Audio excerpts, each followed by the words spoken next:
اللہ کا کرم ہے، احسان کہ اس نے ہم کو اس رمضان میں 5 جمعہ ادا کرنے کا موقع نصیب فرمایا ہے کہ نہیں؟ عموماً 4 پڑھے جاتے ہیں، آج ہم کون سا پڑھنے جا رہے ہیں؟ الحمدللہ۔ اور جمعہ تو ویسے بھی مومنوں کی، آج مومنوں والی عید منائیے، کل حقیقی عید منائیے۔ آج مومنوں کی عید جمعہ کے حساب سے منائیے، کل حقیقی عید منائیے، اس کا نام ہی عید ہے کہ نہیں؟ لیکن کیا سب کے لیے عید ہے سب کی عید؟ ہمارا معاملہ تو یہ ہے کہ جو 5 ٹائم کی نماز پڑھتے تھے مسجد میں آ کر دوڑ کر، جنہوں نے پوری تراویح پڑھی، پورا قرآن مکمل کیا، اس کے بعد علم تراویح پڑھتے رہے، وہ فکر میں ہیں، وہ افسوس میں ہے، وہ صدمے میں ہے اس بات کے کہ اتنا مقدس مہینہ ہم سے جا رہا ہے۔ وہ فکر میں ہیں کہ وہ مقدس مہینہ، وہ لمحہ جہاں افطار کے وقت ایک سیکنڈ میں اللہ تبارک و تعالیٰ لاکھوں لاکھ کی مغفرت فرمایا کرتا تھا، جو کسی مہینے کو اعزاز حاصل نہ تھا، جو رمضان کو حاصل تھا، وہ ہم سے جا رہا ہے۔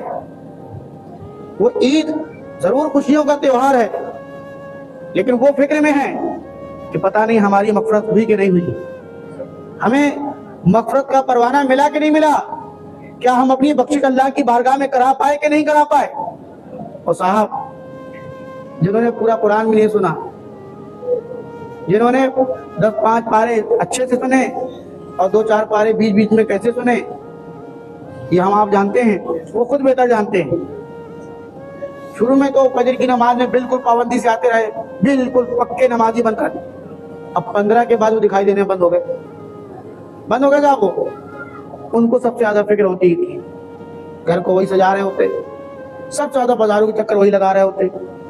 آپ سوچ رہے ہوں میں عجیب بات کر رہا ہے، کوئی اچھی بات کرنا چاہیے، لیکن بات یہ ہے کہ ان کو اتنی زیادہ خوشی ہے، کیوں؟ کیونکہ انہوں نے رمضان کی برکت سمجھی نہیں تھی۔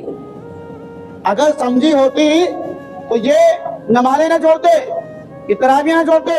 ارے کم سے کم دکان والے تھے تم، ٹھیک ہے، دکان مجبوری تھی، مسجد نہیں آ پا رہے تھے، تو کیا رات ختم ہو گئی تھی؟ کیا رات رخصت ہو گئی تھی؟ یہ نمازیں چھوٹی تھی، کیا رات میں نہیں پڑھی جا سکتی تھی؟ پھر سب سے زیادہ عید انہی کی۔ یہ پہلی مرتبہ ایسا ہوا کہ کل ایک فون بھی نہیں آیا، چاند کے تعلق سے ایک فون بھی نہیں آیا کہ چاند ہوا کہ نہیں ہوا۔ اور جب میں چڑھا اوپر چاند دیکھنے کے لیے تو کچھ لڑکے تو تھے، نوجوان تو تھے، بچے زیادہ تھے۔ پتا چلا کہ آج کی عید کوئی چاہ نہیں رہا تھا۔ اس کی وجہ جب میں نے دماغ لگایا، وجہ کیا تھی؟ وجہ یہ تھی، وجہ ایک اور تھی، تو ہمارے لیے بھی وجہ ہے، لیکن اوروں کے لیے وجہ کیا تھی؟ وہ یہ تھی کہ رات بھر جاگنا ہے، صبح عید کی نماز پڑھنا ہے، اور اگر سو گئے تو جمعہ چلا جائے گا، ہے کہ نہیں؟ اس کی فکر تھی۔ اور ہم لوگ کے لیے اچھی بات یہ ہے، اور آپ جیسے نیکوکار کے لیے یہ ہے کہ کم سے کم ہم کو 30 روزے ملنے جا رہے ہیں، 30 روزے ملنے جا رہے ہیں۔ اللہ تبارک و تعالیٰ جتنے گھنٹے باقی رہ گئے ہیں، اللہ کی رحمت بہت بڑی ہے۔ ہم یہ نہ سوچیں کہ یار 29 دن گزر گئے، 30واں دن شروع ہو گیا، آدھا ختم ہو گیا، آدھا بھی نہیں بچا، تو اب ہمارا کیا ہوگا؟ کچھ نہیں۔ اللہ تبارک و تعالیٰ چاہے تو مجھ جیسے ناکارہ گناہگاروں کی ایک لمحے میں مروا سکتا ہے، بس شرط یہ ہے کہ ہم کو مانگنے کا سلیقہ آنا چاہیے، رونے کا طریقہ آنا چاہیے۔ اب بہت سے لوگ سوچتے ہیں یار ہم اللہ کی بارگاہ میں مانگیں کیسے؟ ہمیں تو جملوں کی سجاوٹ بناوٹ بھی نہیں آتی ہے، کیسے دعا کریں گے اللہ کی بارگاہ میں؟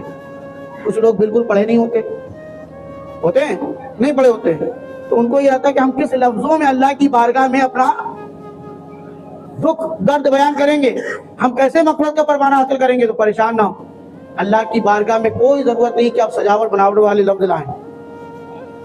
دنیاوی مثال سمجھاؤں آپ کو، ایک جب ماں کا لال، اس کی اولاد جب بیمار ہوتی ہے اور سخت بیمار پڑتی ہے، تو ماں اگر جاہلی کیوں نہ ہو، کبھی مدرسہ مکتب اسکول کالج نہ گئی ہو، لیکن جب وہ بارگاہ رب العزت میں اپنی جھولیاں پھیلا کر اپنے ٹوٹے پھوٹے لفظوں کو اللہ کی بارگاہ میں پیش کر کے کہ مالک میرا لال میرا بیٹا جو تو نے دیا ہے اسے شفا عطا فرما دے. تو رب کائنات اس ماں کی لفظوں کی سجاوٹ کو نہیں دیکھتا بلکہ دل سے جو آواز نکلتی ہے اثر رکھتی ہے. دل سے جو آواز نکلتی ہے اثر رکھتی ہے پر نہیں طاقت پرواز اگر رکھتی ہے. یہ نہ سوچیے گا ہم کیا کریں گے. دونوں باتیں میری ذمہ داری ہیں. آپ وہ نمازی بنے دعا کریں اور ساتھ میں یہ بھی دعا کریں کہ اللہ تبارک و تعالی ہمیں پورے سال کا نمازی بنائے. ارے پیچھے والی کو آمین کرو یار.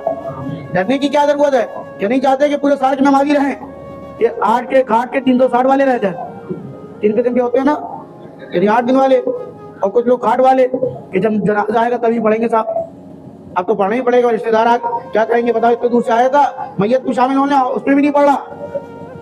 360 کی مطلب کون سی عید بقرعید ہے نا. یہ نمازی نہیں بننا ہے. ہم کو ہر دن کا نمازی بننا ہے. جب ہم ہر دن کے نمازی بنیں گے تو اللہ تعالیٰ ہمیں غازی بنائے گا. جب نماز کی فکر پیدا کریں گے تو ہمیں دین کی فکر بھی ہوگی اور دین کی فکر کرنے والا ہی غازی بنتا ہے وہ مجاہد بنتا ہے وہ قوم کو کچھ دے پاتا ہے. اللہ تبارک و تعالیٰ ہمیں سمجھنے کی توفیق عطا فرمائے. الوداع پڑھنے کا ارادہ تھا لیکن بات کہیں اور نکل گئی. عید کا وقت قریب آ گیا ہے.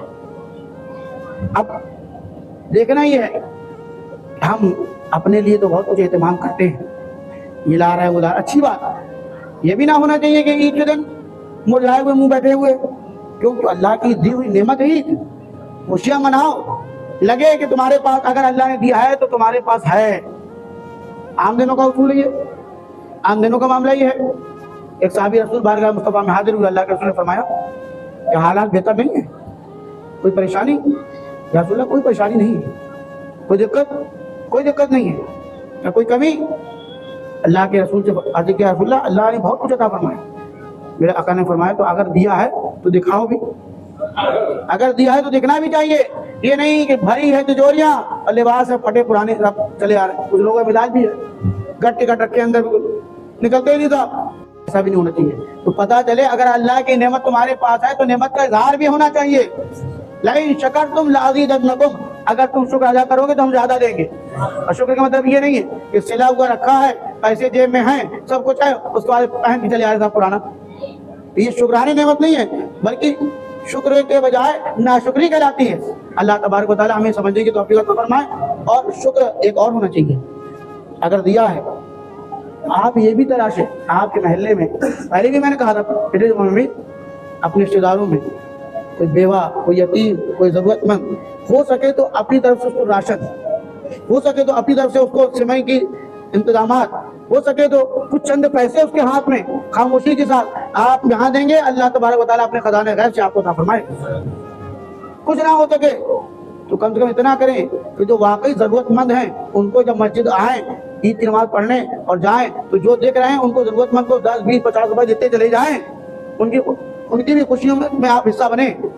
اللہ کے رسول صلی اللہ تعالیٰ علیہ وسلم عید کی نماز پڑھانے جا رہے ہیں. سوچو کیا حسین منظر ہوگا.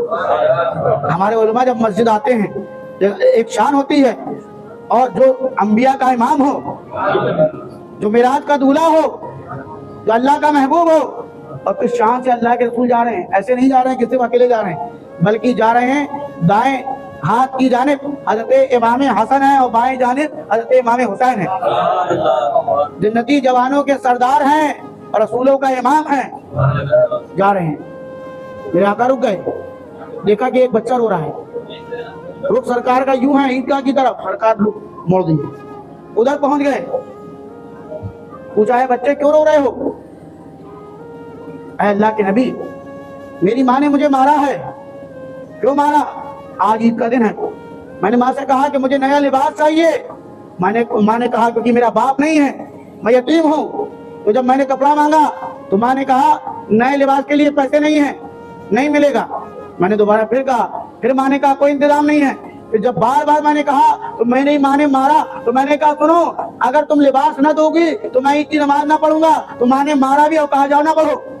ماں تو کہتی تھی نا بچے کو بچے میں نے کروں گا. یا رسول اللہ میری ماں نے بہت مارا نیا لباس نہیں ہے اور ہوگا کیسے میرا جو باپ نہیں ہے. اللہ اکبر. میرے آقا